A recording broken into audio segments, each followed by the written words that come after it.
ketana SECMOL na chagla jate lobma mangpo jikshkot layale tene achile SECMOL na ketana chaglasma mangpo jikjade lahalale ka bena ketana ngata tena main jik khapsan ngata ketana dang dene thugu gun la ketana kazuga ngata hushar gurcheste gun ka khone chaglas mangpo jada lahalale tena I didn't say that. to ajustes khapsan sabayale tena SECMOL na gurte thu mangpo hushar gurdu pahalale ngata tam shizuk med na yale tena sonst dan ekdam hushar gurte bigstone gale te guna chele buni jaste no hala tene I'm supposed to translate this. Yes. tene yang achele guni ketana ka yang zuko school gun na ketana zuko college na thugu gun aka zuko borte khon ketana nima school achaches phitoga ka zuko borche se zang tali ga yot mola gale. Hello, her name is Becky, and she's working with SECMOL for many years. And she's working there, bringing students from the outside, like as a volunteers.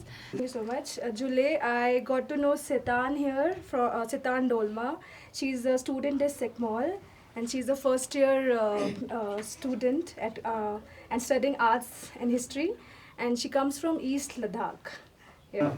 I'm Mingyur from village Gya, which is almost 80 kilometers to the east of Leh, and I'm a SECMOL student, and I just finished my final year exam a week back. That's it. Yeah. Julie, this is Rigzan. She is a student at SECMOL studying at Delhi College in Leh, and she is from a village near Pangong Lake. Julie, may I introduce Konchok, a student at Leh College. He's based with SECMOL. He's from Eastern Ladakh, also direction Pangong Lake. I mean, we have a lot of people from the eastern side. It comes the Eastlanders. I think you told me you're doing a course in medical science, and your favorite subject is biology. Yeah. My friend Angchok Norbu, he's studying, he's doing his BA here, and he's associated with SECMOL, and his favorite subject is psychology. Yep. Loyale, then kung gyan e jukse no, then kung taksa SECMOL la juksad loyale, then degree college le chad lo. Her name is Jigmis Tanjin, and she's from Gya, and SECMOL student. Good morning to everybody. I would like to introduce Tingyong Nibra. He's from Sapal, first year students, and he's originally from Nubra Valley. His subject is history and psychology. This is Dorje, Antruk Dorje. He's a student here at Leh College and also at SECMOL, and he studies climate change and geography. This is Nono Dorje. He's from Durbu and studying at Degree College Leh and staying at SECMOL campus. Her name is Durgar from Tangse. She is a student in SECMOL, but he is studying EG College in Leh. Julie, everyone, I'd like to introduce Tines Tomo from one of my second homes, Likir village, in west of Leh, a couple of hours. She's a student of arts, staying at SECMOL. She has 3 sisters. Her father was an army man, and parents are both farmers also. I have a pleasure to introduce my friend Lanjis, who comes from a Waka village in Isham Valley. She is studying in a first year college here, and she is also associated with SECMOL as a volunteer for the past 3 months. Okay, she's Chuskit. She's from a village in the western part of Ladakh, Kanji. It's called Kanji. And she just very recently joined SECMOL in June. She goes to college. She loves to eat fried rice, both veg and non-veg. And she likes all Ladakhi songs. And she cooks momos.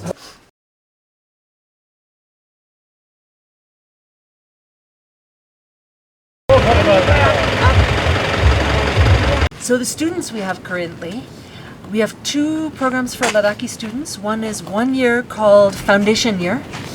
That is for students, mostly for students who fail their Class 10 exam. But also we have a few who are dropouts or who are older for whichever reason they want. It's kind of a gap year. It's aimed at the kids who fail, but it's open to anyone as a gap year. It's all practical learning and things that we think are relevant. So for example, we brought the foundation students for yesterday to the Viklat Sangam. And in the year we'll teach they'll get a lot of English practice. We get lots of visitors and visiting groups.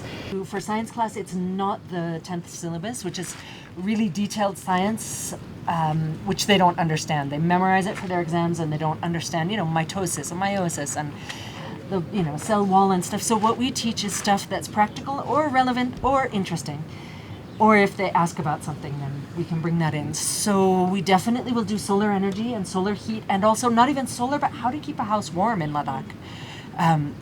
Even without solar energy, how to keep a house warm. Insulation, closing the cold air leaks, but also solar energy. The sun shines from the south, low in the winter, high in the summer, etc., etc. There's a lot of, basics of solar energy that you don't need a degree to understand. You don't need high science to understand. We also do basic health because, again, like in school, they might be studying, the mitochondria and the mitosis and the meiosis, and they don't know what a bacteria and a virus are. They don't know what those vaccines, those famous vaccines that keep getting announced, what those are all about, So we do basic health. We like to do that through a self-study method. We have lots of books in the library, so all the students have to choose a different organ or part of the body or system, or sometimes they choose a disease or something, and that student has to learn all about it in the library and then teach their peers. So when we teach the basic body parts and all that stuff, rather than the teacher lecturing, we have the students lecture each other. So they get about a week of every day for science class. They go in the library, prepare their own topic. So one might have the mouth and teeth, and one might have the heart, and one might have lung cancer, and one, whatever. They choose their own topics. So that's another thing in science. Another thing, we do a little bit of organic farming in science class, and a bit of preserving food, how to preserve food for the winter, which is important in Ladakh. With the students, we make apricot jam for the winter. We make Ladakhi pickles and also Korean kimchi, which is a super hit. And we dry a lot of vegetables, and we have greenhouses. So I teach about the science of those things. Why does the jam not go bad without chemicals? It's because we sterilize it. Why do the pickles not go bad? It's because those bacteria are making nice acids, healthy acids, etc., etc. So those are the things we try to make sure we cover every year. We usually will cover some wildlife every year. Often that's a workshop by another NGO, but actually this year it was by Mingyur, because he's Karma's son and he's into wildlife and he knows a lot. But sometimes we have SLC come and teach about wildlife. We also, often if there's a comet or an eclipse or something, we'll teach those things. And we have a new staff member who used to work up at the Anley telescope, so he's pretty keen to teach that stuff. So, and other times students will ask about something, it'll be the topic of it, maybe it's in the news, I don't know, maybe this year they'll ask about what is MSG or something. So, science classes like that, then we'll do a month or two of, MSG, monosodium glutamate, it's in the news right now. So, they might want to know about something that's in the news or happening this year or something. Then we'll do a month or two of Ladakhi history, because it's not covered in the schools at all. And a month or two of basic maths, not 10th class quadratic equations, trigonometry, that stuff, but how to go to the market and understand percentage discounts or percentage interest on a loan, or how to compare a large packet and a small packet of the same product that's different prices. I find that when I ask them if, for the hostel, we buy huge amounts of, let's say, spices. So if I say, this masala is this price for 500 grams, half kilo packet, and this price for the normal little box that you buy in your house that's 25 grams, which one is a cheaper way to buy it? They always say the smaller packet. None of these kids who are coming out of 10 years of government schools, not one knows how to compare prices. So, this is basic, a bit of measurements and stuff. So maths we do just a month or two, some basic stuff. And then we always get some workshops or special creative things, or some art classes, or a volunteer teaching dance or painting or values. We do a values workshop. We do a garbage workshop. That's related to our day before yesterday's topic. We do a garbage workshop, we do a values and sort of career counseling workshop, not the Indian style of career counseling, like you need this exam for Air Force officer and that exam for nurse or doctor, but actually what's important in your life? What do you need in your life? Is it really important to you to be in Ladakh and be with your parents? I've seen Ladakhi, these kids are mostly rural students, and most of them have heavy pressure from their parents to take a government job. I saw one girl who had a form once. She was actually a volunteer, a Ladakhi volunteer. She was a college graduate. She was volunteering teaching science here for a couple of months. She had a form with her, and I said, "What's that?" She said, "Oh, it's for jobs in the railway department." So I said, "Oh, are you thinking of applying for a job in the railway department?" And she said, "Yeah, my friend sent me the forms. They're hiring in the railway department." And I said, "You know, if you get this job, you'll never have a posting for your entire life until retirement, until the age of 65. You'll never have one posting in Ladakh. Is that what you want in your life?" And she was like, "Oh, I didn't think of that." So they just think government job, and they don't even think, what kind of life will it be? You know, so we do a little workshop on what kind of life do you want? Is it important for you to be in Ladakh? Or maybe it's important for you to be outside of Ladakh. Maybe your family is crazy and makes you crazy and you want to be outside of Ladakh. Or maybe you love your family and you want to be close to them and you want to take care of your parents and your land when you're old. I mean, think about that, everyone one by one for yourself. Not just in Ladakh or out, like, you know, how important is religion to you? How important is, you know, etc. So we do a values workshop. So anyway, what we try to do here is have students find their strengths and build on those, especially practical strengths, and relevant things that seem relevant to their lives or to Ladakh or to what they want to do. So, okay, so foundation year is the basis for that. They don't learn, you know, they're not going to become a fabulous filmmaker in 1 year of foundation year, but some then stay on, or then we take a new batch sometimes for college. So we have 18 students who live here and commute to Leh College every day. So how this came about? I mean, about background, when this emerged and so on. And yeah. So they saw that there were structural problems in the schools, that kids were spending 10 years in school where they were being prevented from learning the traditional knowledge and not being given the modern knowledge that school pretends that it's going to give them. So they formed SECMOL, Students' Educational and Cultural Movement of Ladakh, to try to both improve the education system on its own terms. The Hill Council was new in 95, and he had just started some reforms in 94 in certain schools, or 92 in certain schools. And the Hill Council said those reforms are great, that's what we want for the entire district. And so a magazine that sometimes did exposés of corruption, and we were publishing in the Ladakhi that people speak, not in classical Tibetan.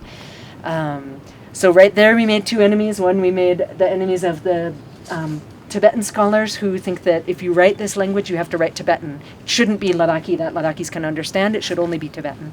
And then the other enemies were the victims of our corruption exposés. You know, we did these sting operations and stuff.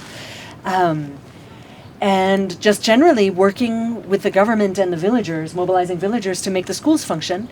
You know, there were a certain number, a lot of teachers loved it. It made their job more meaningful. But a certain number of teachers and education officials hated it because, you know, I mean, literally people said things to me like, I have to run my hotel in Leh all summer. I can't go to the village and be in the school teaching every day. Like, that's totally unreasonable. Nobody expects the ration department personnel to do that. Nobody expects the health department personnel to do that. Any of the other departments, they don't have to go to their jobs every day. Why are you picking on us teachers? So there were, you know, I think the majority of teachers liked the reforms. It made their lives more reasonable, more meaningful. But a certain number of them really hated it, and they were sort of boiling, but it was the most popular policy for many years in the Hill Council. And then there came a day when the Hill Council got their chance and the local administrators got their chance, some of these guys who were boiling and waiting for their chance. And so they got a high local administrator to accuse Angchuk of several things, including being a Chinese spy, which is really impossible to disprove. It was rather exciting. Then quite a lot of people organized protests in Leh, including some of the illustrious present and personnel organized some protests in Leh. and got their names taken down because the DC had declared Section 144 and public gatherings were banned and everything. So some people had to face court cases for 5 years after that. And we had to stop completely working with the government. So how this campus started, like what I just told you about is typical NGO things, right? Policy and activism and publishing and, that sounds like typical NGO things.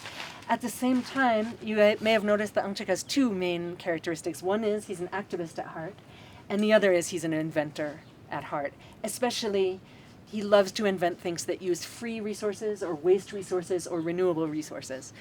So when he started the whole school reform project, there was a lot of teacher training planned and a lot of villager training planned.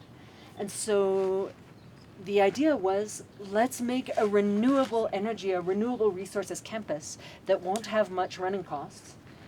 And we can run these trainings in winter because, as you can see, not many Ladakhis are free in summer. So one of the ideas was, let's make this whole thing solar heated and we'll run all the villager and teacher trainings in winter in heated buildings, in warm buildings. And then, let's make it as renewable and self-sustainable as possible so that it doesn't have a lot of running costs over the decades.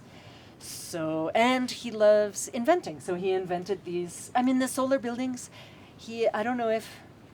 I think the roll-down greenhouses are perhaps his invention. I'm sure other people have done them. They're not radical, but they're very effective. And I haven't seen other people do them. So that's been very effective. Roll-down greenhouses, we roll them down in the autumn, keep them on the houses all winter, and then roll them back up in the spring and tie them out of the way. So that in the summer you have normal houses, in the winter you have attached greenhouses. And all solar electricity. So there was a time back then in the 90s where we were getting some funding from Scandinavia. And so Angchuk decided, rather than the government spending 7 lakh, is that the right number, on poles and wires to connect us to the grid? Was it 7 or what? 10 lakh to connect us to the grid that wasn't that effective anyway, and back then was heavily dependent on those diesel generators. He thought, instead of that, let's spend less. Maybe the government would have spent 10 and we spent 7 on the solar plant? 4? Oh, 2 at the time. And then 2 again later. So anyway, let's spend less but be independent and have solar electricity. And in the same way, envisioning, as much as possible, the trees and the gardens and we only use composting toilets. We intentionally don't install water toilets. Although our buildings are solar heated, unlike most Ladakhi houses, we could install water toilets, but we feel strongly that would be a big mistake. And we have solar cookers, and the wastewater from the bathroom and the kitchen goes to these trees here and the fruit trees way over there. And then the students do a lot of the work here. So it's both practical learning and experience for the students, as well as making it sustainable. We don't have a lot of running cost we don't have any maintenance staff.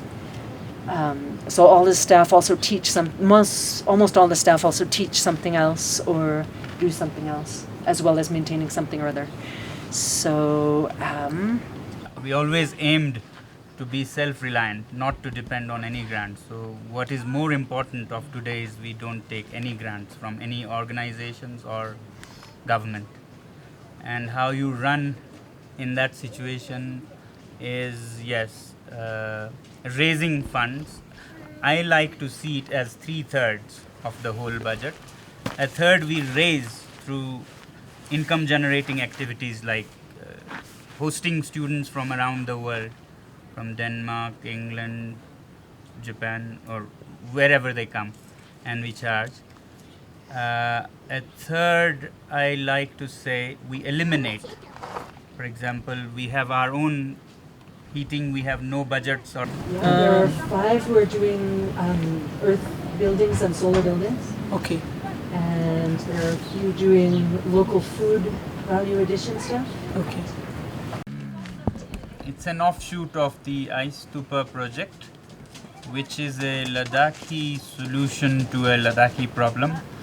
And we felt that there should be more and more of those. In fact, all our young people should be doing that, finding solutions to our problems, which nobody from Delhi will do for us. nobody from Mumbai or New York will do for the mountains. And therefore, Ladakhi people should study, research, and come up with solutions to various issues facing Ladakh, whether it is with water conservation, climate change, or like minus 30 winters. Nobody has those, so we are not going to get such support from others. So therefore, a university that studies what will be needed for life in Ladakh, that's one part, because ice stupa was one such solution which worked very well so far, so we wanted to expand that. The other issue that it comes from is that not only are our young people not engaged in finding solutions to real Ladakhi problems, but they are rather wasting their youth in the streets of Srinagar, Jammu, Chandigarh in the name of university education, where they mostly waste 2 to 3 to 4 years of their lives and come back, if at all, with a little paper called a degree, which hardly helps in any way in making Ladakh a more livable, more comfortable place, which perhaps doesn't even help a person in Delhi make Delhi better or Bangalore make Bangalore better. That's perhaps one reason why Narayan Murthy, Infosys has almost a college inside their software campus to retrain all these so-called graduates, which are useless. So they have to re-educate them so they can take their services, while paying salaries. So it's stupid, these universities just waste their time for 2 years and then bring out raw, unusable people who, at the expense of the employer, then make mistakes or mess up things and learn and then leave. So this will also be a answer to that, in that this university will rid Ladakhi youth from going to these inhospitable cities, living there in an unwelcome situation, in the heat and in context that is not relevant for 3 years, 4 years, where they lose more of their nice upbringing, I feel, than gain anything that is of value to Ladakh most of the times, unless it is a very special education which they really bring value back to Ladakh. Most, and there are, it is said, from 5 to 10,000 of them who are doing that. So yeah, an idea is to create in Ladakh a university system where such not only Ladakhi youth, but youth from all over Himalayas, and perhaps nationally and internationally for various subjects of interest, will come to Ladakh and study, and the huge deserts of Phyang, where the ice stupa system has started greening, will be the new university township. Because we want to also, ultimate vision sort of for that desert is to create it as a twin township or city to Leh, which is becoming unbearably crowded, slum-like, highly under pressure. So having a twin city will release that pressure also, but that's a much longer vision. The immediate is to create a facility where Ladakhi youth can spend their higher education years in Ladakh and find solutions to Ladakhi issues. Some people say that Ladakhi youth should go outside to get exposure to the outside world. We value that, but you don't have to spend 3 years in a street in Jammu to get exposure. They hardly get any meaningful exposure. So this university will have systematically designed strategic exposures to different parts of India and different parts of the world, where they spend very intensive, well-designed 3 months or so every year in different countries. So you should get exposure, but for that exposure you don't have to rent a room and rot in Jammu heat, learning nothing or very little. So, and And so these are the two issues locally we try to solve, finding solutions to Ladakhi issues and engaging Ladakhi youth in doing that. The third is to present a bigger solution to a global problem of an alternative way of looking at university level education. You know, we treat students who are over 20 as children and cage them in a dark or whatever room and infuse in them theoretical lectures. They are much better capable of doing things. So this university will be unlike conventional, which is like 90% theory and the best ones would be 10% internship or practice. This will be 90% or 80% practical and maybe 20% backing of theory by the best teachers in Ladakh working full time and best teachers of the world coming as guest lecturers. So it will half depend on the very best in the world by flying them or bringing them in and making use of their services, because you can't employ the best, so why not depend on the best for visiting lectures, teachership. So yes, what I was saying was to present to the world a different system of higher education where youth can be engaged in real life work in the university. So this university will have almost all practical backed by a little theory. So if it is masters in education, then this university will have one of the best running school in Ladakh running there, and these students will work there and learn and get the theoretical background. If it is tourism and hospitality, the campus university will itself run hotels and guest houses where they will practice and learn the ins and outs of real life guest houses or top end hotels. So if it is agriculture, the university will have farms and food processing plants where they will work responsibly and produce, and that is what will make the students free of fees. So this will be a university where no student pays fees. If possible, they will be paid, and by doing that you will be making them more responsible, because they would know this is what is making, like here they hardly pay anything, but they are more reasonable and responsible because they know that they stand to gain. Therefore only when you gain also you would be responsible and serious, and that will make them reasonable, reliable citizens who will be immediately employed. Somebody who's been running a hotel in the university will definitely do better when they are employed by a hotel or a travel company.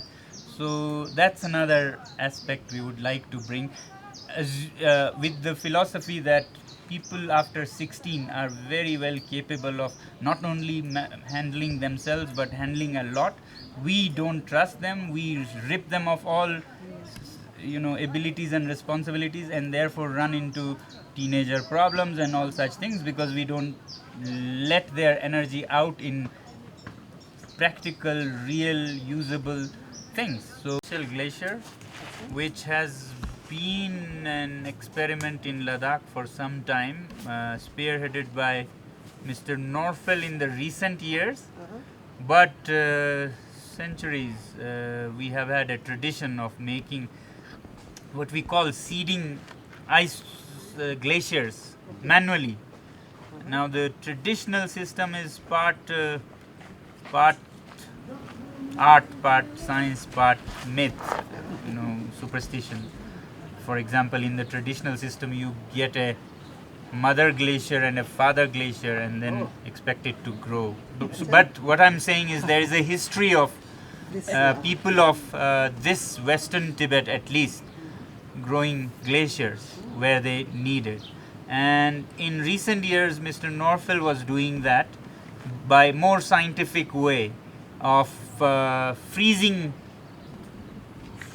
water flowing wastefully in winters high up in the mountains so that they freeze and then they melt in spring when farmers need water the most. In winter nobody is farming, so water is all going waste. So you freeze it in winter and naturally it melts only in spring. That's also when farmers need it most. How do you freeze it in a large quantity? What is the technology or what is the way? Yeah, the basic idea behind Mr. Norfell's system is you break the speed of the water flowing, and when you slow it down, it freezes. The air is minus 20, environment is able to freeze it. And his were much higher than the inhabited villages, so they were not cold. The only problem was that for it to freeze and stay frozen, you needed high altitudes, like above 4,000 meters or 14,000 feet or so, which ran into other problems, which is how I got involved, because Mr. Norfell would say, because they had to be so high, villagers are too lazy to go and maintain them. And it almost required people to go almost every day to look after, maintain, and he was concerned that people were not doing it enough. And on top of that, for it to not melt prematurely, they needed mountain shades, north sides of mountains, which was not always available. So it was location specific. Only some places would have that ideal situation. So that's when I got involved, seeing those problems that people don't go high up and you don't get mountain shades everywhere. Therefore, I thought of how to build glaciers right in the village at low altitude and still it shouldn't melt. Yeah? So people don't need to do much, and if they need to, then it is right inside the village, so they can always do. And you don't need any mountains to shade the ice. So the idea came from a time when I saw ice under our bridge that you crossed before coming here. In mid-May I saw ice under the bridge, so that told me that you don't need altitude for ice to be. This is 10,500 and still there is ice. So why do you have to go to 14,000 feet? But then you don't get a bridge also to shade the ice. So my problem was how to then shade the ice. Now it's not easy to shade huge, some of them can be a kilometer long and 100-meter wide. You can't shade. So then the ice stupa concept came, which is you make the ice shade the ice by raising it upwards towards the sky, as high, as tall as possible. Then you're cheating or tricking the sun by projecting it towards the sun, so the surface area exposed to the sun is drastically reduced from same volume being flat on ground. Yeah, normally flat on ground is 2 meters tall, but this is 100 feet or 30-40 meters tall. So when you do that, the surface, the footprint on the earth that the same quantity of water makes is like many times smaller when it is rising. So that's the ice stupa form of artificial glacier, and it's so simple to make. It goes like 10 stories tall, but you don't need any pumps or motors or people building a stupa. You just put a pipe upstream and the same pipe comes down and rises 12 stories. If the source is 15 stories tall, then by basic middle school science, water maintains its level. So the pipe the water will enter at upstream 15 story tall. It will want to go that high. So you at 10 story high you put a fountain and it gushes upwards and falls down and freezes in winter and makes a stupa by itself naturally. Makes a cone which resembles a stupa. So rather than calling a cone, we called it a stupa. Did you just have a kind of mini tower or so for this pipe there? No, it's like a water tube. How do you do this? It's like a water tube which you... No, but how do you hold it for 10 stories? I mean, 10 or 20 stories, yeah, yes. How do you Initial idea, and even now to make people understand, I say you have a pipe that comes from upstream and then you imagine a telephone tower, a mobile tower, and take the pipe there and it gushes out and forms a stupa.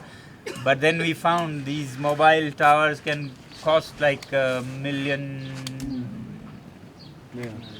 not dollars, but $500,000 sometimes, yeah? 2 or 3 crores even. Yeah. Then we thought that's not possible, what should we do? The idea came that ice itself is solid, why do you need a tower? So ice tower once made is itself much stronger than any telephone tower, but the problem is it's not there when you want to start. So you start by making only 20 feet pipe rise, and when the ice comes to 20 feet, your pipe goes another 20 feet. When it comes there, your pipe goes another 20 feet. So you have always a solid rock-like structure to go only 20 feet. But to do that, you have to have a central cavity inside. So you have a dome-like space in the ice stupa from where you add pipes all the time. From below. From below. You That's have the not trick. anybody climbing this. That would limit the height Yeah, that it obviously, goes. yeah, yeah. This is infinite. You can put pipes as long as you want. So which area do you do this? The first prototype was done here at the lowest altitude possible in whole of Leh region, because right on the bank of Indus is the lowest. So by the river, and that was 2013-14 winter, and it proved successful. Our hypothesis of making a cone to shade itself, as it lasted till May 18th. Then we made the pilot in Phyang because the monastery and people of Phyang wanted it as a water conservation. So the pilot was done last winter, 14-15, and that went up to 64 feet, that's six stories, and lasted till 2 weeks ago, July 6th. So the last ice melted on July 6th, and to use it, the villagers planted 5,000 trees. And those trees are now there to see, although there is no ice to see. Easy we have done, yes, how many hectares it would do. What is important and we're trying to do is the rate of freezing, rate of thawing, etc. Because now I'm able to say, I used to avoid saying this, but since it reached till July 6th, yeah, this one, which means this was only 60 feet tall. The real will be 120 or so feet tall this coming winter, which is twice the height, but it is 5 times the volume. Yeah? Cone geometry is such, it is many times more the volume. Now that makes anybody believe that if this small one lasted till July 6th, the other ones may last till August or September. Now that brings us into a very interesting world, which I used to avoid saying because it's too wild to even think and say. That brings us into the world of reglaciating the Himalayas. Okay? Because if it lasts till September, that means it won't melt. It starts freezing again in October. So then it means you'll form a glacier that will melt to say until 1/3, and next year start from there and melt to higher than that, and therefore you can have a wild image of the whole of Phyang Valley back in glacial times, all ice staying, not fully melting and reforming, and which means not just glacial melting, but reglaciation is also possible. So that's an idea for reglaciating any of these valleys that are deglaciating right now at a very fast rate. And this is also an idea for, I don't know if many of you would be aware, one of the biggest dangers in the Himalayas is of what are called now, they have got a term even, GLOF, glacial lake, flood outburst flood, glacial lake outburst flood, GLOF. So there are about 2,000 lakes that have formed all along the Himalayas because of quick melting glaciers. They make a huge lake, and when it melts fast, they break their embankments and become a flash flood. So last year in his village there was a flood. It was GLOF. It was from the lake that the glacier melting had formed that burst out, and houses were taken away. So my next wild idea, even wilder idea, is treating those threats of nature as an opportunity, like a reservoir, a backyard pond that nature has made, by draining it out before it gets to the board, yeah, and reglaciating it in winter. So in the summer the glaciers melt and form a huge lake, but in winter you siphon it out, and using siphon, I don't know if you're familiar, siphon is a natural way of taking out water from something with just suction, powered by the atmospheric pressure of the earth, nothing but gravity or atmosphere, no motors needed. Again, the limit is that it will work only up to 7 meters. 7 meters is still 2 or 3 stories tall, so it means the lake will always be 2 or 3 stories below its tip, its brim, which is always safe. So as soon as lake comes to within 7 meters, something will trigger and pipes will start draining it. That will be automatic. Huh? As soon as it touches the pipes, there will be suction working in winter, and that suction will drain the lake and refreeze it from the top to the village. So, okay, glaciers are melting beyond our control, but we can reglaciate them and solve water problems, at the same time diffuse the water bombs that these lakes are. That's the next why. We look forward to it. So shall we, these are willow trees that we keep cutting down short. Our SECMOL time is 1 hour ahead of the IST Indian Standard Time. So it is because to save the solar light, if you go 1 hour ahead of the normal time, you less electricity. Less electricity, and you are saving the solar energy. So at SECMOL time, all the students assemble here for the dinner. So while having the dinner, we do some activities, and we call this as dinner activity. So at first, one student will speak, and so as to gain the self-confidence and to get used to the public speaking. After that, we listen to the Ladakhi local news there, so through radio. So and then we sing Ladakhi folk song. After every 15 days, we replace the song with some other song. Introspection is a kind of meditation. So as soon as we wake up, we wake up at 6:30, we go to the big hall and we do introspection for 5 minutes. That's why you pretending? Yeah. Is it good?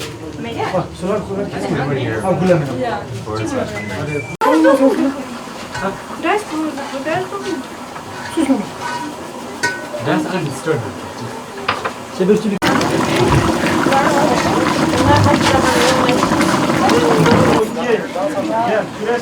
Yes. So this is rocket stove, and it is specially designed. The main feature of this rocket stove is, in this rocket stove, complete combustion happens. So we have no fumes at all. So we put wood in this rocket stove, and through which we get the food cooked. And at the same time, this is the oven. We put bread inside, and at the same time you get the bread cooked also. So this is how it works. So we make this in the parabola shape so that it can convert the light, the ray of light in there. So we cut it in some appropriate shape. So we fix it. The student itself fix this solar. So this is the through this reflection it will come here. This serves as the secondary reflection. Okay. Normally what we do is we put the broken glasses there so that it can reflect more. So student, when they are walking from this way, while they on the way to kitchen, they rotate by themselves. Everyone is responsible to rotate a little. Huh? To rotate a little. Yeah, to rotate a little. How do you rotate it? From time to time. They make a handle. Yeah, this way. You can rotate to capture the. Biogas system नहीं है यहाँ पे. System है मगर अभी तक वो चालू नहीं हुआ है. तो मैं अभी आपको दिखाऊंगा वहाँ पे कैसे. जैसे किचन वेस्ट से बायोगैस निकल सकता है वो सिस्टम नहीं अभी नहीं. ये कैसा काम करता है? ये कुकर. ये ग्लास क्या स्पेशली मेड है? No. This is just spherical normal glass. So we make it in the converse shape so that the rays converge there. And there we have secondary reflector. Which one is the first reflector? This is the first reflector. There you can see secondary reflector. But I think we will come to this first. I'll show that. This is the biogas that Kangchuk was talking few days back in that country. So we install it 2 years back with the help of one volunteer. So in this high altitude condition, this can't be operated. But we designed it to this inlet. We put all the waste, the cow slope, not cow slope, the cow dung, the human food waste. We put all the waste through this inlet and it goes in. So inside the anaerobic, respiration, absence of air, the anaerobic respiration happens. So through this, that gas produced, and this is connected through this pipe to the kitchen. So at the initial we had some amount of gas. But later on we have some leakages happening, so we fix that leakage and we again reinstall it, and after a while we have the same problem again and again. So we try to figure it out, and later we found that there are certain kind of bacteria that growing inside which cut that black plastic. That's why the leakages are happening. So yeah. We'll reinstall it this year again, so hopefully it will get success. Now, have you thought how you take care of the bacteria? No, we have some expert, I think, so they heal. We have only put everything there, methane gas. Yeah. In night time, the cow stay in this shed. So, the design is interesting, though the cow shed is not interesting.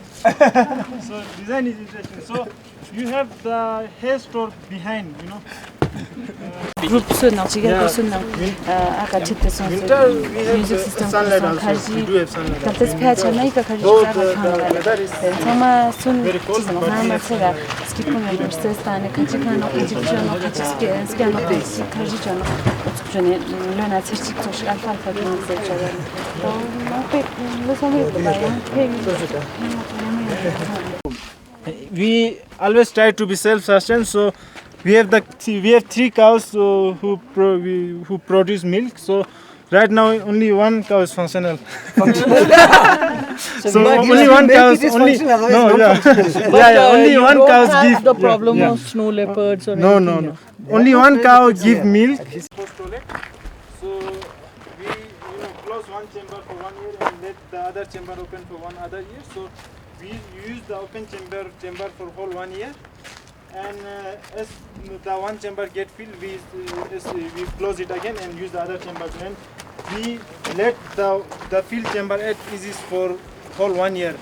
In those 1 year, it get decomposed and we use in the field as a manure. So yeah, this is how we switch between these two.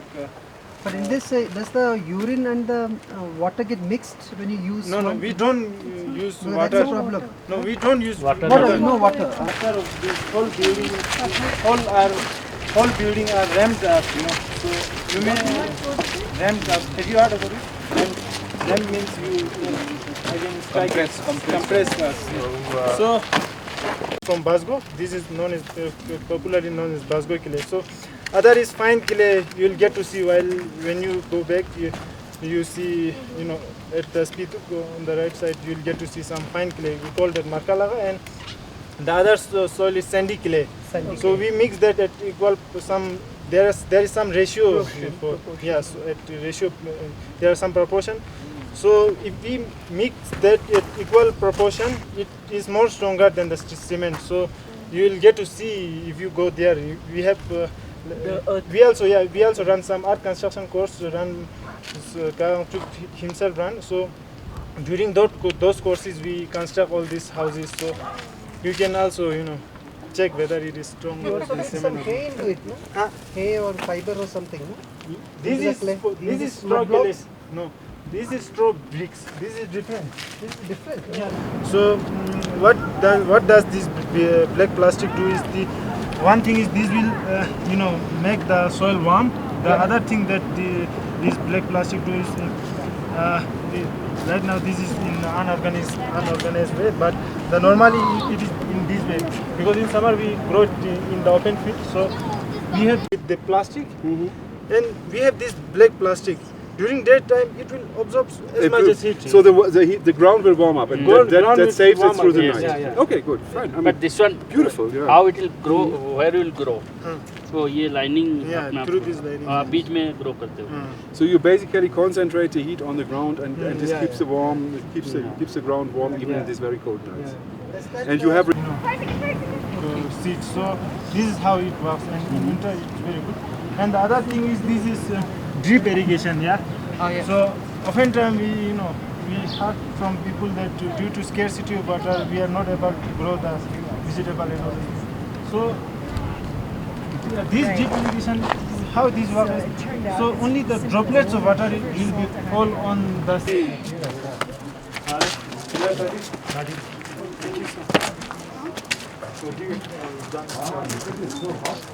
Very hot it is. Your shirt can get burned. If it is powerful, it can burn. So this is how we separate the waste. The garbage is here.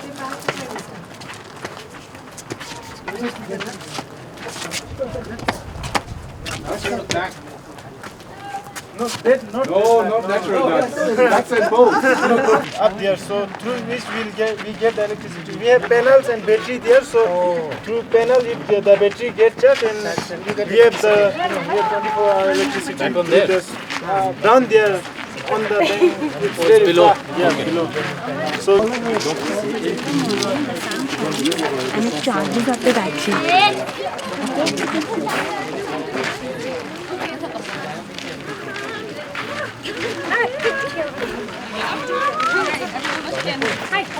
You're in the shop. Good job. Oh, sorry.